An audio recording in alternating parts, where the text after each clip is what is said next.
साढ़ नेड़े हो गए।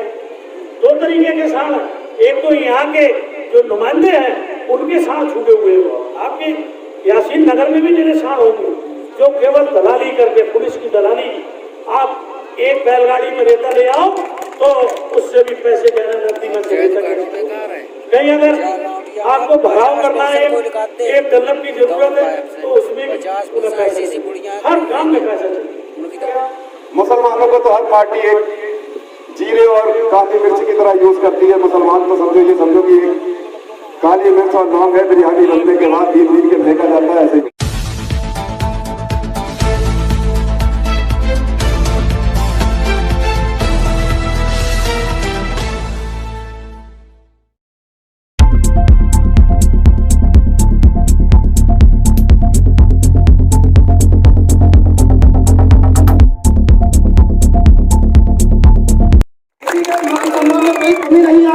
हर संभव आपके बीच में रहने का प्रयास होगा, हर संभव काम करने का प्रयास करूंगा।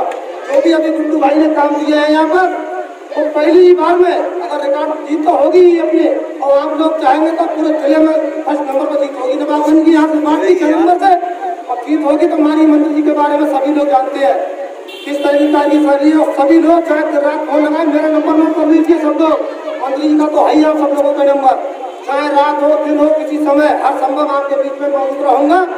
और इसी के साथ में आप लोगों से निवेदन करूंगा कि मैं आज मैं क्षमा चाहूंगा कि साबित जो कुछ कहेंगे मंत्री जी कहेंगे, आप लोगों के बीच में जब कभी मौका मिलेगा तो मैं अपनी बात रखूंगा। इसलिए मैं भाषण देने की जरूरत नहीं है, आप लोगों से निवेदन कर रहा हूँ सभी लोगों से हाथ मोड़कर कि सभी लोग किसी के बहकावे में न आए। सभी तरह तरह के प्रत्याशी आएंगे आपके बीच में और ये लोग 6 महीने बाद विधानसभा के चुनाव होंगे और उसमें आप मंत्री जी को भारी बहुमत से जीतेंगे भी और सरकार भी समाजवादी पार्टी होगी। और आप लोग देखिए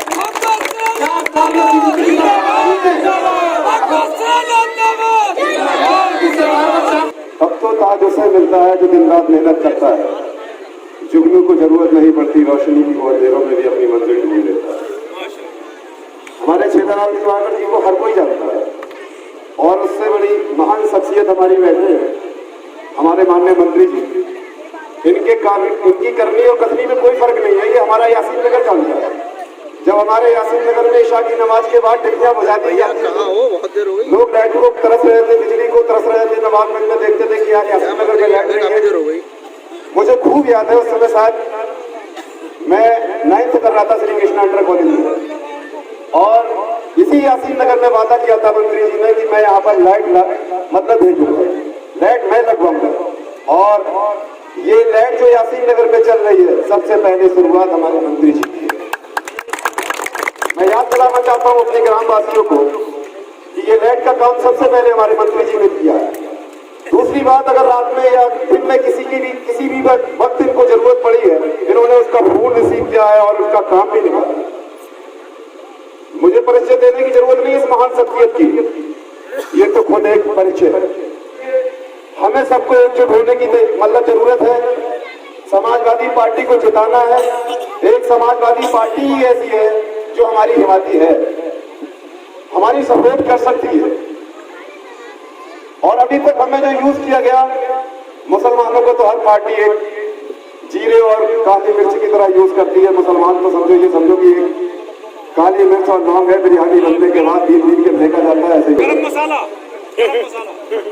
इसलिए अपनी पावर को पहचानो, अपनी ताकत को पहचानो और आ जाओ सभी के एकजुट हो गए लोग समाजवादी पार्टी के साथ। माननीय छेदराम दिवाकर जी को इतने वोटों से जिताओ ताकि आप सब लोग ये कह सको कि हमने छेदराम दिवाकर जी आपको यहाँ से बहुमत से बता के भेजा था, आप हमारे काम को क्यों नहीं कर रहे। इस सरकार ने जितने वादे किए कोई एक वादा पूरा हो रही है। तो सरकार का काम होता है पूरे देश को के रहने वाले लोगों को बैलेंस करके रखना। अभी ऊपर बात है गरीबी गरीबों की नीचे की तरफ जा रही है, तो उस गरीबी को कैसे ऊपर उठाएं, अमीरी को कैसे नीचे। और ये सरकार चाहती है, जैसे मैंने बताया कि गरीबी और अमीरी को बैलेंस करना, बराबर करना, ये सरकार का काम होता है। बड़े लोगों पर टैक्स लगाया जाता है और वो टैक्स गरीबों में, किसानों में, छोटे छोटे किसानों में मजदूरों में किसी न किसी रूप से बांटा जाता है। मुलायम सिंह यादव की और कोई सोच नहीं थी अखिलेश यादव की कि हम किसी न किसी रूप से सरकार मदद करना चाहती थी गरीबों की। तो इस सरकार ने गरीबों को और गरीब करने की सोची। और साथियों, ये इनकी सोच मानना बहुत ही, इतिहासकारों ने लिखा है कि अगर शासन करना हो तो गरीब को और गरीब कर दो, उसकी निगाह राजनीति की तरफ ना आए, सुबह काम शुरू करे और रात तक चलता रहे और उसके बेटे को रोटी ना मिले, उसकी बेटी को रोटी ना मिले। इस सरकार की ये सोच है, ये और गरीब करना चाहते हैं। जैसे मिसालें थी, कुछ चंद लोग थे इस नवाबगंज में भी जो बड़े लोग थे, वो उनमें प्रधान वर्षों तक कोई प्रधान बने रहे, कारण वो बड़े लोग थे और गरीब लोगों के पास दोनों वक्त खाने की रोटी नहीं थी, इसलिए प्रधान बन जाते थे, क्योंकि गरीब लड़ाई नहीं लड़ सकता बड़े आदमी से। ऐसी ये सरकार चाहती है कि हिंदुस्तान का गांव का रहने वाला, चाहे बात किसान की हो, नौजवान की हो, चाहे मुसलमान की हो, सबको गरीब बना दे और हम इस देश में शासन करें। ये सोचने की बात है साथियों। और बात देखें इस सरकार की, इस सरकार ने तो इतना कर दी, हर गांव में यहाँ के जो नुमाइंदे हैं विधानसभा के, उनके हर गांव में घोटे बैठे हुए हैं। वो केवल लूटने का काम करते हैं, पुलिस से लुटवाने का काम करते हैं, उसमें हिस्सेदारी लेते हैं और तरह तरीके से लोगों को दुखी करते हैं। हम लोग कहना चाहते हैं आपसे, हम आपसे ही बात शुरू करते हैं। आपके नवाबगंज में जब आपने भगत को नवाबगंज के लोगों ने एमएलए बनाया, श्री कृष्णा में पड़े हुए कितने लोग बैठे हैं, जरा हाथ उठा दिए एक मिनट। मैंने 31 हाल श्री कृष्णा में 31 हाल कंप्यूटर की लैब बनवाई, केमिस्ट्री की लैब बनवाई, एक फिजिक्स की लैब बनवाई, और वो इसलिए कि मेरे नवाबगंज के बेटे और बेटी डॉक्टर बन गए। और डॉक्टर मालूम है, आज राज मिस्त्री का बेटा डॉक्टर, पंचर जोड़ने वाले का बेटा डॉक्टर, रक्षा चलाने वाले का बेटा डॉक्टर, ऐसे डॉक्टर कहना चाहिए नवाबगंज में भरमार है गरीबों की। और अब जो समय है इस सरकार का, श्री कृष्ण चौपट हो गया, दर्द होता है मन में। मैंने डिग्री कॉलेज 2-2 रुपए तक का चंदा लिया है, 2 रुपए, 5 रुपए, 10 रुपए, 15 रुपए, 20 रुपए, 25 रुपए, और इतना बड़ा डिग्री कॉलेज बना के इसलिए खड़ा दिया कि मेरे नवाबगंज के नौजवान पढ़ लिख कर ऊंचाइयों को छुए। नवाबगंज के बेटों की पूरे हिंदुस्तान में साख खड़ी हो जाए कि नवाबगंज के पढ़े लिखे बेटे। और वाकई में भाभा फंडामेंटल रिसर्च सेंटर, जो देश का माना हुआ सेंटर माना जाता है रिसर्च का, इसरो जिसकी रॉकेट और ये जैसे मोबाइल चलता है जिससे सैटेलाइट, उस सेंटर में भी 3 लड़के नवाबगंज के। और डॉक्टर तो उत्तर प्रदेश की किसी विधानसभा में इतने डॉक्टर नहीं है जितने नवाबगंज के अंदर। ये ऐसे नहीं होंगे साथियों, ये ऐसे नहीं होंगे। इसके लिए आपके सेवक बड़ी मेहनत की थी। और आज की तारीख में जैसे पिछली सरकार थी, पिछली सरकार में मैंने 15 inter college higher secondary school government ने बनवाए। आप लोग जाते हो तो फेरी लगाने, क्योंकि इस बस्ती से ज्यादा और रिछोला से ज्यादा फेरी लगाने वाले कहीं नहीं है।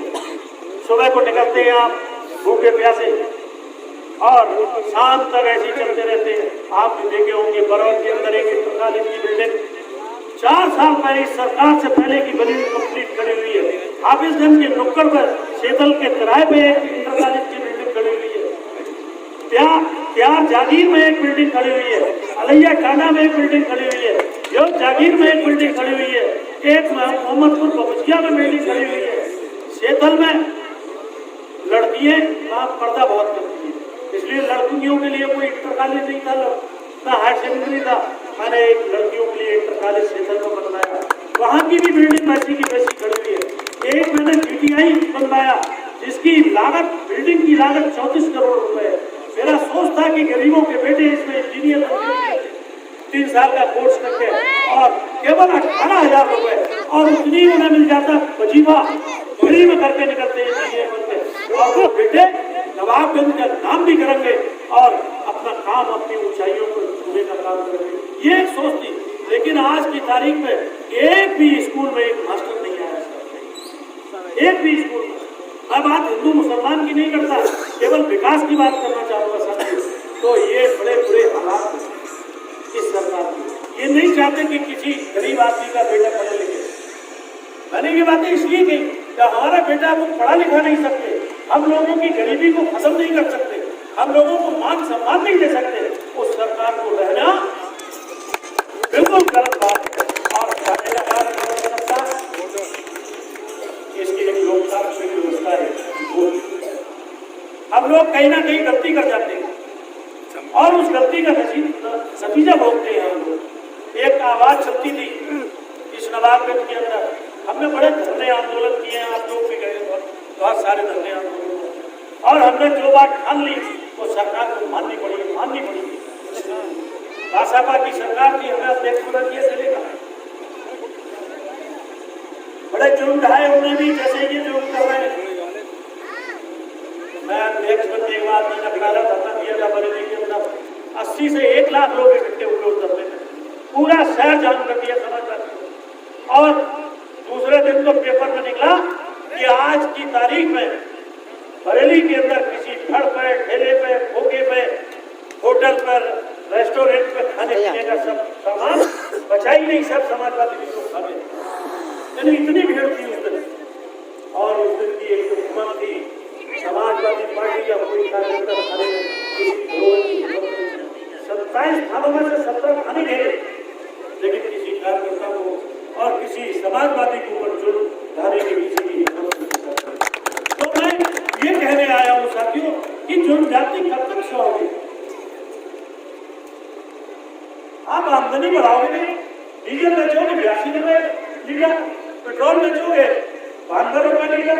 हमारे यहाँ से नेपाल में सारा डीजल पेट्रोल हमारे यहाँ से जाता है और हमारे डीजल का रेट 30 रुपए से कम है। हमारे देश में 3 गुना रेट पेट्रोल का। तो ये क्यों है? ये गरीब को और गरीब करना चाहते हैं, गरीब को और गरीब करना चाहते हैं। भाई पेट्रोल खरीदो, जाना है वो, अगर आप फेरी पे जा रहे हैं मोटरसाइकिल सामान रखा के तो पेट्रोल खरीदो। पहले मिलता था 56 रुपए लीटर 14 में, आज मिल रहे हैं 52 रुपए। कितना बड़ा अंतर है। जबकि इन्होंने कहा था कि हम अंतरराष्ट्रीय स्तर पर जो रेट होगा उसी रेट के अनुसार बेचेंगे। कांग्रेस पार्टी के समय में डीजल पेट्रोल का रेट था साथियों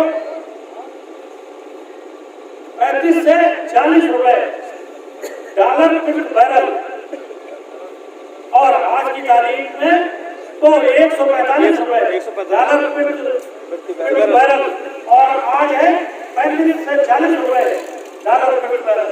यानी 4 रुपए रेट कम हो गया डीजल का अंतर्राष्ट्रीय मार्केट में, और हमारे डीजल पेट्रोल का रेट रोज बढ़ता जा रहा है, सिलेंडर का रेट रोज बढ़ता जा रहा है, यहाँ तक कि 800 रुपए हो गया। तो ये गरीब को और गरीब करना चाहते हैं, अमीर को और अमीर करना चाहते हैं। साथियों आप लोग को क्योंकि आपके पास समय नहीं है, दिन भर सवेरे से शाम तक काम कि हमारी औलाद अच्छी तरीके से बिजनेस पढ़ लिख जाए, हमने अच्छी नौकरी करा, मकान खरीदने चलते रहते, आपको बहुत सी जानकारी मिली, इसलिए ये सारे वो काम कर रहे हैं। मैं हिंदू भाइयों से भी अगर कोई ये खड़ा हो या हमारे साथ आया हो, मैं उनसे कहना चाहता हूँ कि इस हिंदू मुसलमान के चक्कर में तो इस आवाम को कैसे सुन मिले, इस चक्कर में रहना पड़ेगा और इसकी खिलाफत करके इन लोगों का पत्ता साफ करना। और इसका तरीका ये है, ये चुनाव कोई सरकार नहीं बना देगा, लेकिन इस चुनाव में वैसे सबकी पोजीशन अच्छी, माहौल बहुत बढ़िया है। इस समय किसान नाराज है क्योंकि किसान धरना दिए 4.5 महीने से दिल्ली को घेरे बैठा हुआ है और वहां 350 किसानों की मौत हो गई, शहीद हो गए किसान, लेकिन इनके कान पे छू नहीं रही किसान। तो किसान कानून अगर लग गया तो देश और बर्बाद हो, इसलिए ये कुछ नहीं कर रहे हैं। नहीं तो अब तक किसानों की, मजदूरों की, जैसे हम सब लोगों के गांव में मजदूर होते हैं जो किसानी का काम करते हैं, जब बड़े बड़े ट्रैक्टरों से खेती होगी, गन्ना ट्रैक्टरों से कटेगा, उड़ाई ट्रैक्टरों से होगी, तो फिर मजदूरी की जरूरत ही नहीं रहेगी। मजदूरी खत्म तो कहाँ जाएंगे? तुम नौकरी दे नहीं सकते हो। तुमने 2 करोड़ लोगों का वादा किया था, आप नौजवानों को नौकरी देंगे। एक भी कहना चाहिए सेंट्रल गवर्नमेंट की वैकेंसी नहीं निकली है 7 साल के अंदर, एक भी वैकेंसी नहीं। यहाँ नौजवान बहुत होंगे, रेलवे में कर्मचारी नहीं है, लेकिन वैकेंसी नहीं निकाली, संविदा में भर्ती शुरू होती है। संविदा में कैसे होती है? जिस पद की तनख्वाह 1 लाख रुपए है, वहाँ 20,000 रुपए का आदमी मिल जाता है। तो 20,000 रुपए में कैसे परिवार चलेगा? 10,000 रुपए में कैसे परिवार संविदा में चलेगा? कैसे करके बेटी बेटी पढ़ेंगे? तो इनकी सोच एक ही है, गरीबों का कोई बेटा न पड़े, गरीबों की आमदनी खत्म हो जाए, गरीब और गरीब हो जाए, जिससे उसकी बुद्धि केवल अपने बेटे बेटियों के परिवार के पेट भरने में लगी है। इनकी सोच ये और ये इतिहासकारों ने लिखा है कि अगर किसी समाज में लंबे समय क्या आना चाहिए, आपको सत्ता करनी है तो लोगों को गरीब कर दो, उन्हें तनाव कर दो कि वो लड़ाई लड़ना पाए सत्ता की। यही अंग्रेजों का हाल था और इस लोगों ने तो बिल्कुल ही हद कर दी, गरीब को गरीब करना चाहा। तो इसीलिए साथियों और कहने आए बातें तो और बहुत है। साढ़ बेड़े हो गए, 2 तरीके के साढ़, एक तो यहाँ के जो नुमाइंदे हैं उनके साढ़ छूटे हुए हैं। आपके यासीन नगर में भी जिन्हें साढ़ होंगे जो केवल दलाली करके, पुलिस की दलाली, आप एक बैलगाड़ी में रेता ले आओ तो उससे भी पैसे देना नकदी में चले जाएंगे। कहीं अगर आपको भराव करना है, एक डल्लब की जरूरत है तो उसमें भी पैसे, हर काम में पैसा चाहिए, हर काम में पैसा चाहिए। तो एक तो वो साढ़ और एक साढ़ फसलों को चाक देना था।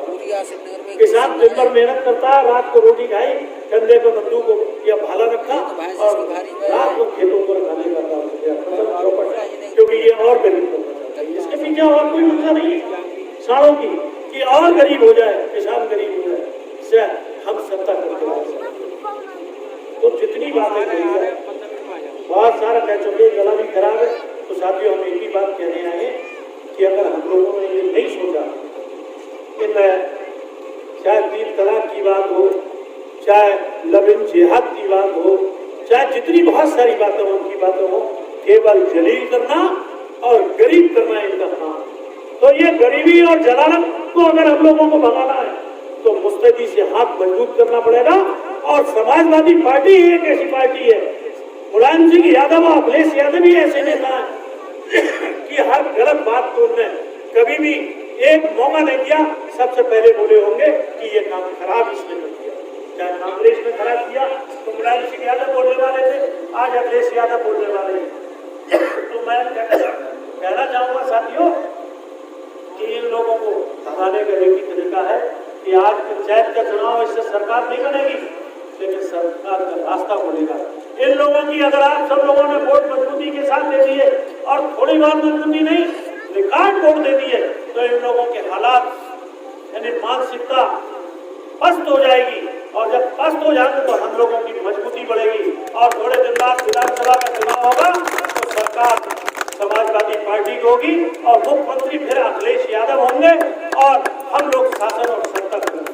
जैसे मैं तो कहना चाहूंगा, चाहे 12 से 17 तक की बात हो, चाहे 2003 से लेकर 7 तक की बात हो, किसी साथी को कोई कभी परेशानी उठानी पड़ी हो, कोई खड़ा होकर कहते कि हाँ परेशान है। शासन का मतलब होता है, सत्ता का मतलब कि चाहे जिसके मन में आए सर के ऊपर से रास्ता निकालो।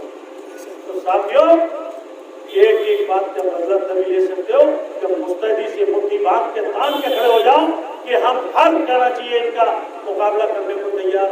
आगे आगे भगवत होगा, भगवत कोई वारदात होगी तो भगवत के ऊपर आएगी, आप पीछे पीछे केवल भगवत की पीठ ठोकते रहना। भगवत